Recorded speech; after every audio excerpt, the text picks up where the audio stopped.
Efésios capítulo 2, versículos de 11 ao 16. Depois, quem tem recado para dar, me lembra, senão eu passo perto. Viu, Denise? Me lembra. Efésios capítulo 2, versículos de 11 ao 16. Amém? Você encontrou já? Diz assim na palavra do Senhor: portanto, lembrai-vos que outrora vós, gentios na carne, chamados incircuncisão por aqueles que se intitulam circuncisos na carne por mãos humanas, naquele tempo estáveis sem Cristo, separados da comunidade de Israel e estranhos às alianças da promessa, não tendo esperança e sem Deus no mundo. Mas agora, em Cristo Jesus, vós que antes estavam longe, fostes aproximados pelo sangue de Cristo, porque Ele é a nossa paz, o qual de ambos fez um, e tendo derribado a parede da separação que estava no meio, a inimizade, aboliu na sua carne a lei dos mandamentos na forma de ordenanças, para que dos dois criasse em si mesmo um novo homem, fazendo a paz e reconciliasse ambos em um só corpo com Deus por intermédio da cruz, destruindo por ela a inimizade. Até aqui eu quero ir com os irmãos, mas eu vou falar mais coisa aqui. Meus irmãos e irmãs, como você acha que seria se Deus tivesse colocado todos nós lá no paraíso, junto com Adão e Eva? Como seria a nossa vida naquele lugar? Qual seria a nossa reação diante da tentação da serpente, que apresenta aquele fruto do conhecimento do bem e do mal, diante dos dois? E a história dos dois nós já sabemos. Mas como seria a nossa reação diante disso? Às vezes nós somos tentados por coisas bem menores. E como reagimos diante disso? Como nós cedemos, ou como nós resistimos esse tipo de tentação? Como eu disse, a tentação não é algo que está fora, ou seja, ela nasce dentro de nós. O que está fora só desperta a nossa cobiça, o nosso desejo e as coisas que nós amamos mais em relação ao mundo, a Deus e a nós. A tentação, ela só faz efeito quando nós já temos uma inclinação para aquela situação. E o inimigo das nossas almas, que fica em nosso redor, ele conhece os nossos pontos fracos e ele não atua no ponto forte. Imagina se você vai perder tempo de passar na rua e ver uma moedinha de 5 centavos caída e você vai baixar para pegar. Só se for de patinhas. Mas se for uma nota de 100 que cai no bolso de alguém, tenho certeza que alguns vão ficar tentados dizendo assim: agora eu chamo o sensível, eu entrego ou eu escondo. As nossas tentações, elas são assim, por coisas que a gente às vezes não consegue controlar. Ou melhor, nós conseguimos controlar, mas damos vazão, porque somos tentados e vamos achar algum tipo de desculpa para justificar o nosso erro. Pecado não tem justificativa, ou melhor, já foi justificado por Cristo. Pecado é uma questão de reconhecermos, nos arrependermos e abandonarmos a prática. Pecado é uma questão de deixar de lado para que a gente se aproxime de Deus.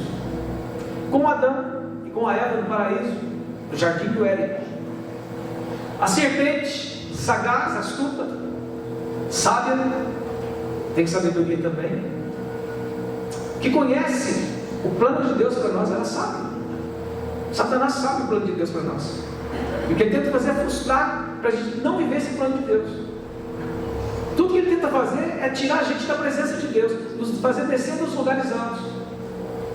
Quando eu era menino, alguns de vocês devem ter feito isso aqui, a gente fazia arapuca. Armava no chão, colocava um pouquinho de quirera, de milho no chão, ou um pouquinho de ração, até arroz a gente punha lá, armava a bichinha e ficava só esperando as pombinhas descerem. A gente soltava depois, mas ficava vendo pegar. Estava lá no telhado da casa, ele já descia, e a gente pegava. Muitas vezes o inimigo tem nos tentado com essas coisinhas, colocado no chão, a gente desce. Você está aí com Deus, mas desce um pouquinho. O que tem? Você não vai morrer por isso. E esse foi o erro de Adão e Eva, de achar que isso não faria mal, que uma mordidinha só no fruto, que era bom, que devia ser cheiroso, que era agradável aos olhos, com um aspecto bom, não faria mal nenhum. Mas eles acabaram cedendo. E quando eles cedem, eles perdem o privilégio, ou os privilégios que Deus tinha dado ao ser humano. O ser humano no Éden, no seu estado original, no seu primeiro estado, antes da queda, ele vivia uma vida que o mundo hoje anseia e que nós não vamos conseguir encontrar nesse mundo, mas só no céu a gente vai ver isso. Vive uma vida que pessoas buscam todo o tempo aqui na terra, achando que vão conseguir realizar ou viver o que eles viviam lá, aqui. A palavra de Deus nos diz que o homem, quando foi feito, bom, primeiro, Deus criou tudo harmônico e perfeito. Para quê? Para criar uma família, para ter uma família na terra, para se relacionar em amor com o ser humano. Deus fez o homem para amá-lo, mas fez o homem também para amar a Deus. Fez o homem para ser amado por Ele e para amá-lo também. A gente gosta muito quando diz assim: Deus ama você. Não é bom saber disso? Amém ou não amém? Como diz o Bruninho lá. Amém ou não amém? Amém. Mas e a gente ama a Deus? Deus precisa que nós o amemos. Não precisa não, Ele quer que nós o amemos. Fomos feitos para isso. Mas muitas vezes nós amamos mais outras coisas do que Deus. Amamos mais a nós mesmos do que Deus. E isso prejudicou muito o ser humano. O ser humano, quando foi feito, foi colocado nesse jardim, um lugar perfeito. Não faltava nada. O ser humano era perfeito. Ele era santo. Não havia pecado, não havia maldade no seu coração. E o que fazia disso? Que Deus conseguia falar, ou podia falar com ele face a face, ou ele podia falar com Deus face a face, melhor dizendo. O ser humano tinha a presença de Deus todos os dias, na virada do dia no jardim. Eu imagino Deus chegando e encontrando: e aí, Adão, como é que foi o dia hoje? Como é que você pôs o nome daquele bichinho ali? Ah, que bonito, Adão, sabia que você seria capaz. Eva, como é que foi hoje? Ah, Senhor, foi assim. Ah, que maravilha. Vocês estão fazendo muito bem, direitinho. Mas teve um dia que Deus voltou e não encontrou os dois. Deus não perguntou o que vocês fizeram. Deus perguntou onde vocês estão. Porque a grande crise do pecado não é o que a gente faz, é para onde a gente vai. O pecado nos separa de Deus, nos faz ficar longe de Deus, e Deus nos fez para ficarmos perto dele. Amém? Eu gosto de dizer assim que a destra de Deus os alcança. É um braço de distância que toca na gente. Eu gosto de dizer sempre isso: Deus é a nossa sombra, a nossa direita. Sombra. Você está vendo um menininho na internet, correndo na sombra dele, caiu 50 vezes por agitação, mas não tinha jeito. Onde iria a sombra estava atrás. O Senhor está perto de nós dessa maneira. Ele não está distante, está perto, está próximo. Deus Emanuel, Deus conosco, Deus presente. Mas o ser humano, quando desobedece lá no Éden, ele perde essa capacidade de santidade, e aí perde a capacidade de se comunicar diretamente com Deus. É cortado isso. Ele não é mais puro, não é mais santo, porque agora ele tem condições de saber entre o bem e o mal, e nós, longe de Deus, sempre nos inclinaremos para o bem? O que vocês acham? Nunca. Sempre o mal. Até, como eu digo sempre, até as coisas boas que a gente faz, fazemos por Deus. Fazemos porque Ele nos impulsiona a fazer. O ser humano sozinho é carnal, e a carne do ser humano é má. Deseja as coisas que não são boas. Por isso a Bíblia fala que nós precisamos tomar cuidado com a nossa carne, com o velho homem. Por isso que a Bíblia fala que precisamos ser guiados pelo Espírito Santo de Deus. O ser humano perde a sua santidade. O ser humano também tinha autoridade sobre as coisas. E Deus deu uma ordem para ele: domina sobre tudo, governa sobre tudo. E quando fala de autoridade, amados, não está falando só de conseguir coordenar os bichos. Adão e Eva não tinham autoridade somente para lavrar o solo, eles também tinham autoridade sobre o mundo espiritual. Satanás não podia entrar naquele lugar e fazer nada mal, porque os dois tinham sido incumbidos de não deixar isso acontecer. O único perigo que tinha ali era do inimigo fazer alguma coisa ruim, mas Deus tinha dado a autoridade para que eles mantivessem ele fora. Mas o bicho foi esperto, se vestiu de serpente e enganou.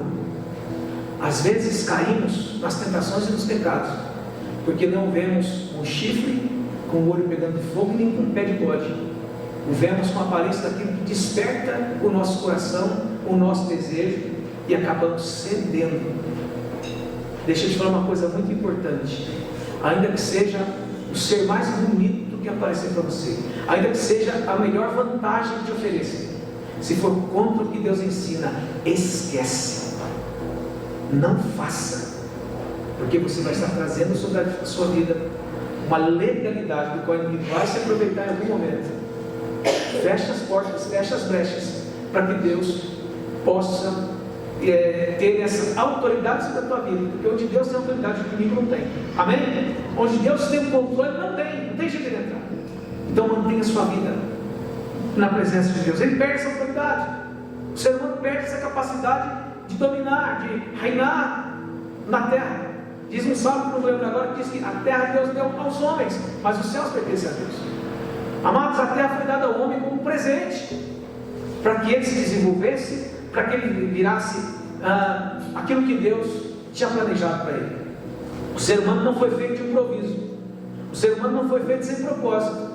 Fomos feitos para a glória de Deus, para sermos parte da família de Deus e para morarmos nesse lugar que Deus preparou com amor, com carinho, para constituir a sua família, da qual antes nós não fazíamos parte, como eu acabei de dizer aqui, mas agora por meio de Cristo nós fazemos parte dessa família. O ser humano perde a sua comunhão com Deus. Se todo dia ele falava face a face com Deus, a partir da queda quebrou a comunhão, foram expulsos, ficaram longe. Deus colocou anjos com espadas flamejantes na porta do jardim para que eles não entrassem de novo. Acreditaram que não ia morrer, porque achavam que a morte é sempre uma questão de fechar o olho, parar de respirar, deitar num caixão e ser colocado numa cova. Mas a grande verdade é que a morte espiritual é muito além disso. A morte espiritual nos deixa mexendo, respirando, nos deixa falando, nos deixa cantando, nos deixa ter algumas alegrias de vez em quando, algumas tristezas em outras, mas nós estamos mais vivos porque nos desligamos da fonte de toda a vida que é Deus. Se preferimos andar pelo pecado, estamos separados dele, não há vida verdadeira. Ou há somente vidas que vivem como criaturas. E Deus nos fez para ser sua família. Há uma diferença grande nisso. A Bíblia diz que Jesus veio para os que eram seus, mas eles o rejeitaram, porque amaram mais as trevas do que a luz. Mas diz que nele nós vimos a glória do Pai. Ele veio trazer a presença de Deus para que todos o vissem agora de uma maneira que reconciliasse com Deus, percebesse que Deus estava de novo tendo comunhão com o ser humano na pessoa de Jesus. Mas os homens preferiram seguir o seu coração, preferiram amar mais as coisas que não trazem nada.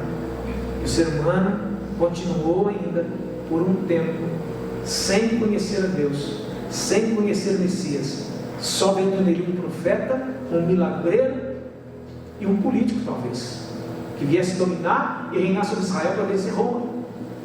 Amados, nós precisamos aprender a olhar as coisas com olhos espirituais, para que nós não percamos a noção de quem é o Senhor, do que Ele tem como propósito para nós e para a sua igreja. Porque se perdemos isso, corremos o risco de servirmos qualquer coisa menos Deus e achar que estamos servindo a Deus. O ser humano perde essa comunhão, mesmo com Cristo vindo se mostrando, não conseguindo resgatar essa comunhão com Ele vivo. Tá bom, tinha um propósito de morrer, mas graças a Deus alguns reconheceram Deus na vida dele. Além dos 12, tinha mais alguns que andavam com ele. Segundo Paulo, tinha os 12, tinha mais 120, depois mais 500, dos quais ele apareceu e viram ele e falaram com ele, porque o amavam e sabiam quem ele era. O ser humano perde também a prosperidade, que é tão buscada nas igrejas neopentecostais hoje. Dá 30 para Deus te dar 100, dá 50 para Deus te dar 1000. E a gente sabe que não é assim que funciona a coisa. O ser humano, quando foi feito e colocado no Éden, ele tinha tudo o que precisava, tudo. Hoje 1 quilo de arroz orgânico, essa conversa da hoje, tá um absurdo de caro. Lá no Éden era tudo orgânico, não tinha veneno, porque não tinha água daninha, não tinha inseto. O homem tinha água pura, onde abaixasse para tomar água, era potável, era boa. Lá no Éden não havia falta de nada. A felicidade que o povo procura tanto em tantas coisas, lá era corriqueiro, todo dia eles eram felizes. Ninguém acordava de cara feia respondendo porque é segunda-feira. Quando falava bom dia, respondia bom dia, não o que o dia tem de bom. No Éden, no estado primeiro do ser humano, era tudo perfeito, eles tinham paz. O que mais é procurado hoje, e que muita gente confunde com felicidade, é a paz. como tem faltado paz no mundo. Paz de dentro, paz do lado de fora, paz com Deus, paz uns com os outros. Tudo isso não faltava. No Éden, o homem não morria, ele era eterno. Aliás, continua sendo eterno, ou para viver com o Senhor, ou para viver do outro lado, mas ele continua sendo eterno. Mas lá no Éden, a eternidade dele seria para a glória de Deus, na presença de Deus. Ninguém ia ter que passar por essa primeira morte que a gente conhece e que dói tanto na gente. É por isso que a morte dói tanto. E uma vez está falando no velório que eu entendo porque a morte é entrada ao homem, a gente conhece só uma vez. E quem aguentaria sofrer 2 vezes a morte de alguém? 3? Quer dizer para você hoje que Deus, Ele nos fez para a eternidade. Não fomos criados para a morte, não fomos feitos para o inferno. O inferno foi feito com o diabo e seus anjos. Nós somos feitos para andar na presença de Deus e viver na sua glória. Há muita diferença nisso também, mas alguns preferem não andar na presença de Deus. Deus fez o homem com responsabilidade e também com liberdade. Deu a tarefa, o homem ia fazer. E garanto a você que Deus não ficou dando pitaco no que o homem fez, não. Adão põe nome nos bichos, e Adão pôs, Deus falou, tudo bem. Pensa bem, se você colocar o nome no macaco, que não você colocaria no macaco? Pensa assim, que não combina, macaco combina? O que você acha? Tigre. O Adão conseguiu dar nome para tudo isso aí. E Deus falou, está tudo muito bom, está tudo muito certo. Mas a partir do momento que ele quebra isso, ele cria um mal-estar no mundo. A terra que não existia mais morte começa a existir. Isso por quê? Porque o ser humano, em Adão e Eva, faz uso do seu livre arbítrio, que muita gente confunde em relação à salvação. Salvação não depende de mim, nem de você. Salvação foi paga na cruz pelo sangue de Jesus. Amém? Ser bonzinho, ser gente boa, ser bom marido, boa esposa, bom filho, bom pai, bom cidadão, é obrigação de todo mundo. Não é questão de salvação, porque a salvação, para sermos salvos, só tem um caminho, e o nome dele é, olhe para você, só Jesus, meu filho. Lá em Atos capítulo 4, versículo 2, diz que não há outro nome aqui na salvação. Não tem outro nome. Imagina, pede para o que o outro faz. Não precisa disso. Hoje temos acesso a Deus, porque Cristo abriu o véu que nos separava. O ser humano usa o seu arbítrio errado para fazer a escolha errada. E até hoje o ser humano continua errando nas suas escolhas e muitas vezes. E cada vez mais a humanidade vai estar longe de Deus, cada vez mais perdida em relação a Deus. Mas aqueles que amam o Senhor têm sido guiados pela sua palavra. Amém, amados? Vocês estão comigo de novo? Está tudo cansado mesmo? Jura? Eu curto aqui se for precisar. Vamos comigo. Amém? Amém? Guiados pela palavra.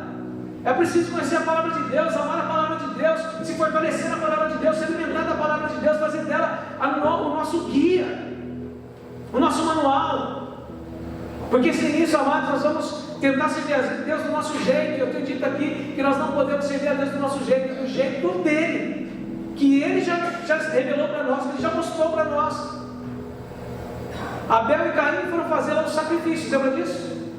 Deus não aceitou o sacrifício de Caim, porque ele deu do jeito que ele queria, o que ele queria. Mas Abel deu o melhor. Abel fez tudo de coração, com temor e fé, e Deus aceitou. A entrega da nossa vida não pode ser só a parte que nós queremos. Toma conta daqui para lá, Senhor, desse pedaço da cadeia que eu cuido. É uma entrega total. E se é uma entrega total, o Senhor guia a nossa vida totalmente. Amém, amados? O ser humano perde essa capacidade. Ele cai, ele sofre a queda, e a queda traz consequências sobre a sua vida. Quais são as consequências da queda sobre a vida do homem? Morte, a primeira delas. Morte espiritual. O homem que era para viver com Deus eternamente rompe, corta esse vínculo, e ele passa a viver de acordo com o mundo. Ele passa a amar mais o mundo do que a Deus. Ele passa a amar mais a sua própria vida do que a Deus. Se você olhar em Apocalipse, tem uma hora que João pergunta: Senhor, quem são esses vestidos de branco? E Jesus falou assim: esses são aqueles que amaram mais a Deus do que as suas próprias vidas. O ser humano que ama mais a si mesmo corre o risco de nunca conseguir amar a Deus, nunca conseguir amar o próximo. E a ordem do Senhor para nós é que a gente ame Ele acima de tudo. A morte espiritual entrou, você vai achar lá em Gênesis 2,17, na vida do homem, mas também a morte física, que não existia. O homem passou a morrer, deixou de respirar, deixou de ter o convívio da sua família de sangue, dos seus amigos, da sua igreja, do seu trabalho. Ele simplesmente morreu. Tinha o dizer morreu, né? Ele morreu, perdeu a vida, perdeu o direito de viver eternamente. No céu nós teremos corpo, amém? Ou não amém? Jesus ressuscitou em carne, corpo. Por isso que ele fala, toca aqui nas vidas das minhas mãos. Teremos corpo no céu, mas o nosso corpo aqui na terra não é, ou não nos representa. Ele só interage com o mundo aqui que está dentro de nós. O ser humano morreu fisicamente, e pior, a morte eterna passou a existir. Deus que nos fez para a vida eterna, agora depois da queda, decreta que o ser humano pode morrer eternamente. E o inferno que era feito, o diabo e seus anjos, agora também ganha novos inquilinos, novos habitantes, se não tornar para Deus e entregar o seu coração para Deus. Pastor, mas eu estou na igreja, e daí? O que isso tem a ver comigo? Não sei, você que me responde. A grande questão de estar na igreja não diz muito sobre o que nós somos em Deus e o que nós vivemos para Deus. Só diz que nós frequentamos um lugar, porque Deus quer a entrega do seu coração, da sua vida. Amém? Deus quer que você entregue a Ele a sua família, a sua casa. Deus quer que você se entregue totalmente no altar do Senhor. Quinto, eu estava dizendo aqui que nós precisamos aprender a ir até os pés do Senhor, porque lá nos pés do Senhor as pessoas viveram o melhor das suas vidas. Quem chegou lá? Aquela mulher de João capítulo 8, pega em adultério, quando foi aos pés do Senhor, sabe o que aconteceu? Ela foi perdoada, foi salva. Aquela mulher do fluxo de sangue, ela vai por baixo e toca nas vestes, aos pés do Senhor, sabe o que acontece? Ela é curada imediatamente. Maria, irmã de Lázaro, aos pés do Senhor, diz assim que ela recebeu a melhor parte, e mais que isso ainda, se tornou a casa de Deus aquele lugar. Imagina Jesus passando pela tua casa todo dia para tomar um cafezinho à tarde. Aquela mulher que vai aos pés do Senhor e lava os pés dele com lágrimas, enxuga com os cabelos. Diz Jesus que a história dela ia ser contada por todas as gerações. Quem vai aos pés do Senhor nunca se arrepende, porque nunca sai sem algo novo e poderoso de Deus na sua vida. Amém? Quando o homem peca, a desordem reina no mundo. Eu fico olhando aqueles programas de animal, às vezes na internet, o leão caça bichinho, o urso vai lá e caça o outro, a hiena vai embora. Uma morte terrível, né? Dá até raiva de ver, você não matar esse bichinho, não matar nada, coitado. Ele está mantendo a vida dele, está sobrevivendo. Mas sabe por que isso? Por causa da queda do homem. A natureza geme por causa do pecado. Nada foi feito para morrer. E se você ler Isaías capítulo 11 depois, você vê que na restauração de todas as coisas, a vaca vai passar com a urso, o leão com o cordeiro, a criança vai enfiar a mão no buraco da cobra venenosa, não vai acontecer mal nenhuma. Vão comer capim juntos. Sabe por quê? Porque não haverá mais morte, só haverá vida, a vida eterna que Deus nos fez para desfrutar. E sabe por que isso? Porque Deus não desistiu do projeto que Ele tinha para a humanidade. Deus não desistiu da minha vida e nem da sua vida. Deus investiu em nós de uma maneira poderosa. Deus investiu em nós de maneira grandiosa, com um valor que o dinheiro do mundo nenhum vai pagar. Deus investiu em nossa vida, dando o melhor dele por mim e por você. Ou por você e por mim. Essa ordem não altera nada, somos iguais. Mas eu quero te dizer hoje, em nome de Jesus, que apesar do homem ter feito tudo isso, Deus continuou amando o ser humano. Deus continuou sonhando boas coisas para o ser humano. Deus continuou fazendo aquela palavra de Jeremias 29, 10, 11. A mesma coisa lá no passado continua sendo hoje. Eu, seus pensamentos envio para vocês, pensamentos de paz e de bem, para dar o fim que desejais. Deus não mudou o seu propósito por causa do pecado do homem, pelo contrário. Antes que tudo se fizesse, Deus já tinha um plano para resgatar o ser humano. Como Deus é bom. Ninguém tinha pecado ainda, mas Ele já tinha um plano para nos resgatar, porque Ele sabia que o ser humano em algum momento ia se rebelar. E o ser humano, quando se rebela, na escravidão espiritual, fica dominado pelo pecado. Mas o apóstolo Paulo fala aqui, para aqueles que estão em Cristo, não há mais condenação. Estamos livres da condenação. Amém, amados? Você está livre dessa condenação. Jesus ama você. A contaminação da humanidade foi geral. Nascemos agora não como filhos de Deus, como o primeiro homem. Nascemos como criaturas de Deus, geradas de Adão. Adão feito do pó da terra. O homem gerado de Adão ama mais o mundo. Busca tudo nesse mundo, achando que vai encontrar tudo que só pode ser encontrado no céu. Mas um homem que nasce do Espírito, por meio de Cristo, o homem que é salvo pela graça de Deus mediante a fé, esse pensa nas coisas espirituais primeiro. O que você tem pensado mais nesses dias da tua vida? O ser humano, quando peca, ele cria uma necessidade de expiação. E Deus já sabia que isso ia acontecer, e Deus já provê a forma disso acontecer. Satanás deve ter esfregado as mãos e disse: consegui. Mas eu disse assim: calma aí, você ainda não venceu. Algumas coisas nós sabíamos que ele olha e diz assim: consegui. Mas eu estou dizendo para ele assim também: calma aí, ainda não acabou. Eu tenho muita coisa para fazer na vida deles aí. Jó, quando é tentado daquela maneira, passa por um sofrimento terrível. Eu acho que já falou assim: pronto, agora não desiste. Mas eu falei assim: não, peraí, Jó é diferente, Jó é meu filho. Você é filho de Deus também, amém? Você é filho de Deus, é diferente. Deus cuida de você.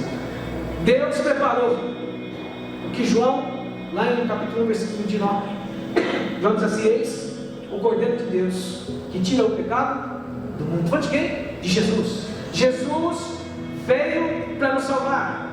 Ele é o Cordeiro de Deus que foi morto antes da fundação do mundo. A terra não existia e Jesus já tinha o propósito de morrer na cruz por nós.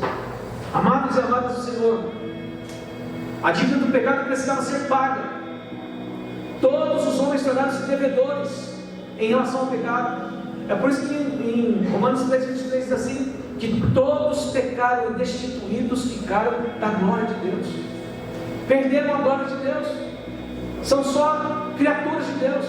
O ser humano foi a coroa da criação, mas agora sem Deus ele é só mais um que Deus criou. Era mais um, e os que estão sem Cristo continuam sendo mais um. Mas o Senhor já tinha uma saída: a encarnação do seu próprio Filho, para morrer e pagar a dívida que havia sido criada por causa do pecado. Nós não teríamos como pagar isso. Nós não teríamos como nos salvar por nós mesmos. A lei que foi criada por Moisés e as demais leis só mostraram um homem que é impossível, que era impossível, continua sendo impossível ser salvo pelas regras, porque uma vez ou outra nós vamos pecar, vamos falhar, e quem quebra um item da lei, já quebrou toda a lei. O ser humano não pode ser salvo porque não tem condições. Por isso Deus envia o seu Filho para nos salvar pela graça. E eu gosto de dizer: pela maravilhosa graça do Senhor. Só assim. Ele encarnou e veio experimentar aqui o pior desse mundo. Adão tinha o melhor do mundo. Adão estava no jardim e cedeu à tentação. Jesus veio para esse mundo injusto, cheio de pecado, cheio de violência, cheio de dor, e morreu no Calvário, numa cruz. E lá, mesmo assim, ele não negou. Pelo contrário, ele preservou a sua vida, a sua comunhão com o Senhor, porque ele veio com um propósito tremendo de salvar a humanidade. Jesus, o Cordeiro de Deus perfeito, veio por vontade própria. Ele não veio por força. O Pai jamais o forçaria a fazer isso. E quando ele decide vir, ele vem e nasce do ventre de uma mulher. O Deus que é o Senhor de todo o universo, que domina todo o universo, agora nasce de um ventre apertado de uma mulher. Ele se faz gente, para que nós nos tornássemos filhos de Deus. Jesus diz assim: quem tem amor maior do que esse, o de dar a sua própria vida pelos seus irmãos? Ele, naquela cruz, sendo tentado, eu acho que o inimigo falou assim: vamos caprichar no sofrimento, vamos fazer uma coisa terrível. Para quê? Para que ele desista, para que ele quebre o propósito do princípio. E quando ele diz lá na cruz: está consumado, ele está dizendo: a barreira foi quebrada, a inimizade foi restituída, o véu foi rasgado e temos agora acesso ao Senhor livremente. Quando ele fala está consumado, está dizendo: eu paguei o preço do pecado de vocês. Eu estou me incluindo, tá? Eu paguei o preço do pecado da humanidade. O primeiro Adão falhou, mas o segundo Adão, que vem trazer coisas celestiais e espirituais, ele cumpre o seu propósito. Ele vive o que o Pai estabeleceu para que ele viver, ao contrário do primeiro. E ele não tinha toda aquela paz. Ele foi ultrajado, ferido pelas nossas transgressões. Ele foi humilhado. Ele foi crucificado.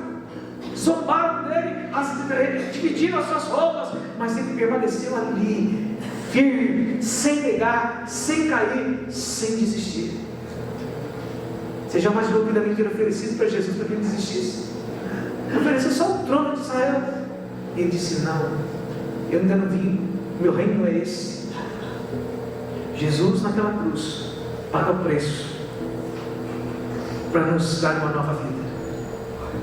Aqui o apóstolo Paulo diz aí no versículo 13 assim: mas agora em Cristo, primeiro ele fala da condição do homem sem Deus, mas agora em Cristo, vós que antes estáveis longe, fostes aproximados pelo seu sangue, o sangue de Cristo, porque Ele é a nossa face, o qual de ambos fez um, e tendo derrubado a parede de separação que estava no meio, a inimizade, aboliu na sua carne a lei dos mandamentos na forma de ordenanças, para que dos dois criasse em si o mesmo, um homem, fazendo a paz e reconciliasse ambos em um só corpo com Deus, por intermédio da cruz, destruindo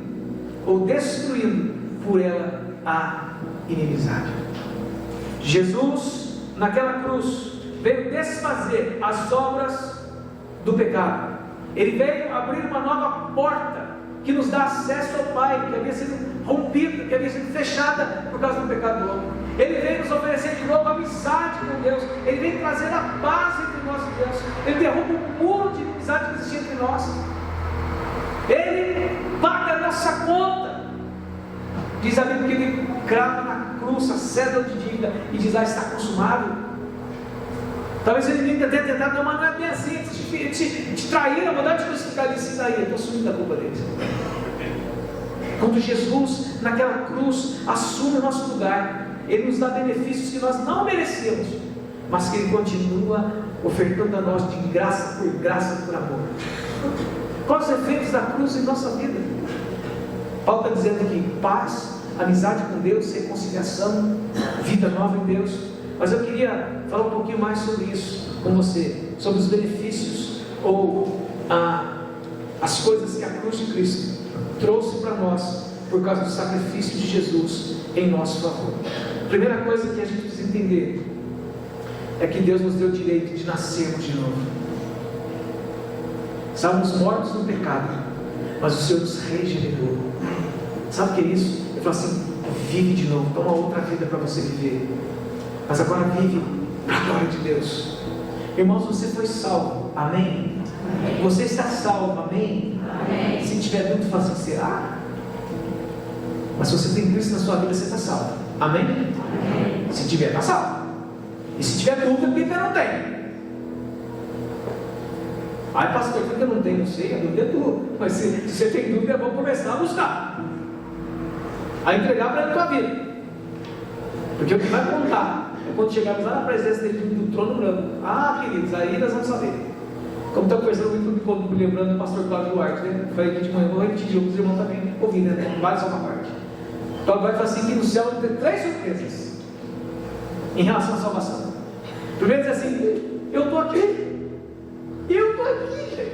Aí o outro: ele também está aqui. Que jeito. Ele não está aqui, por quê? Quando eu chegar no céu, eu quero te encontrar lá, amém? Amém. Eu falo assim: o Senhor foi tudo minhas ovelhas, tudo pensa. Eu quero te encontrar no céu. Estamos fazendo uma reunião com o bispo hoje, na quinta-feira, de manhã. Agora tem reunião já. O bispo das 9 até 1 da manhã. É um negócio bem doido, mas está sendo dessa. Está orando tudo. E estava dizendo: uma hora caiu a conexão do bispo e ele sumiu. Eu falei, não sabe que isso foi arrebatado? Eu falei, foi nada, eu estou aqui ainda, sabe o que é essa? Nem com essa não, se eu estou aqui, não foi também não. Então eu falo para vocês que eu quero te encontrar no céu.